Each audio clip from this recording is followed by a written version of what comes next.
بسم الله الرحمن الرحيم. وإني كلما دعوتهم لتغفر لهم جعلوا أصابعهم في آذانهم واستغشوا ثيابهم وأصروا واستكبروا استكبارا. The story of Prophet Nuh alayhi salam is a profound story of Istiqamah. Istiqamah means steadfastness. And the way I want to look at this story today is in the lens of a parent, a father. What does Istiqamah mean when you raise your child? Nuh alayhi salam, in the chapter of Noah in Surah Nuh, Allah subhanahu wa ta'ala talks about the way Nuh alayhi salam gave da'wah to his people. And one thing we need to understand here is his people also meant his own family. And in particular, it was his child. Allah subhanahu wa ta'ala says that, he says in the Quran, قَالَ رَبِّ إِنِّي دَعَوْتُ قَوْمِ لَيْلًا وَنَهَارًا, that Nuh alayhi salam goes to Allah subhanahu wa ta'ala and he raises his hands and he says, "Oh my Lord, I called my people, I preached to my family, to my kids, night and day. فَلَمْ يَزِدْهُمْ دُعَائِي إِلَّا فِرَارًا." That the more I call them, the more they run away, the more they don't listen. وَإِنِّي كُلَّمَا دَعَوْتُهُمْ لِتَغْفِرَ لَهُمْ. Every time I call them, by the way, look at the words he uses. وَإِنِّي كُلَّمَا دَعَوْتُهُمْ. That when I do call them, I don't yell at them, I don't reprimand them, I don't call them bad names, I don't say, "Hey, you're not my son, you're a terrible daughter, you're a terrible person." I say, if you do this, Allah subhanahu wa ta'ala will forgive you. جَعَلُوا أَصَابِعَهُمْ فِي آذَانِهِمْ. But instead, my children, my people, they cover their ears. And subhanAllah, look how the Quran talks to us. That maybe we do advise our kids, and maybe we do have the adab, maybe we try our best, but what do? They cover their ears. They ignore us, they mock us. وَاسْتَغْشَوْا ثِيَابَهُمْ. They cover themselves.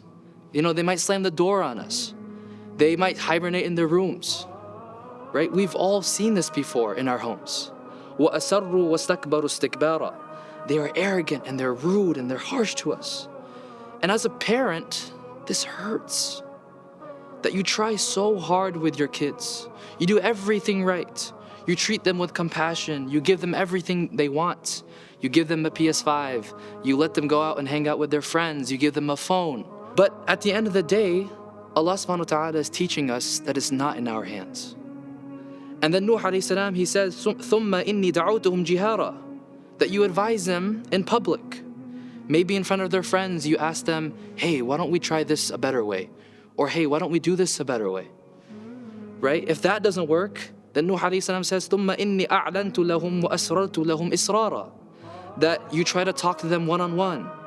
Maybe you take them out to eat. You go to them, you talk to them, heart to heart. But as a parent, you need to understand that do your job. Do your job as a parent. Do your task. Do your best. But at the end of the day, know and realize the results are not in our hands.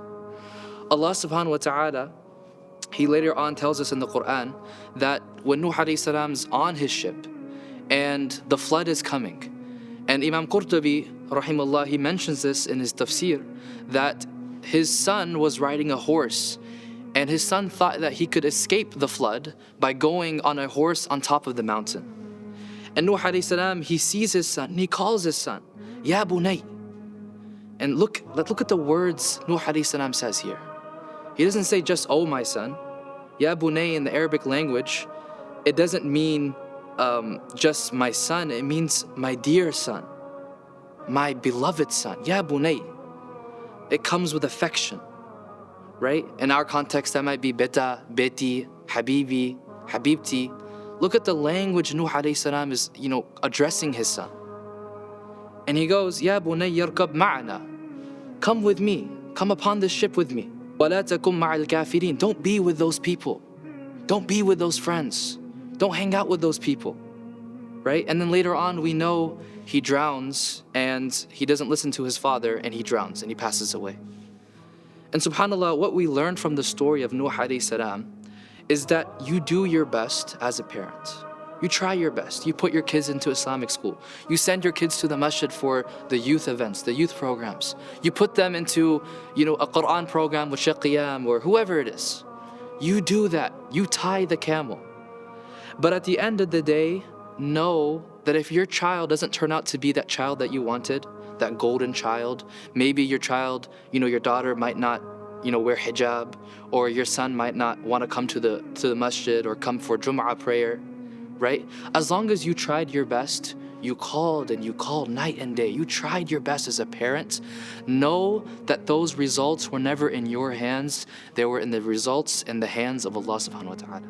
Just to end on a quick story, there was a parent that came to me once in the office, and they're complaining to me about their kids, that their kid doesn't want to come for Jum'ah prayer, their kid doesn't want to come and read Quran in the masjid, they don't want to be here in the masjid. And this parent actually started to cry, and they started blaming themselves. What kind of a parent am I? My child wasn't the child that I wanted. And one thing that I told this parent is that it doesn't matter where the kid ends up. That was never something that you can control. That was always in the control of Allah subhanahu wa ta'ala. So don't look at yourself as a failure, but do what Nuh alayhi salam did. You try your best. You make dua. You give them the best adab, the best akhlaq, the best adab. But at the end of the day, leave it in the hands of Allah subhanahu wa ta'ala. But have the resilience, have the istiqamah of Nuh alayhi salam when it comes to raising your kids. Barakallahu feekum. Assalamu alaikum.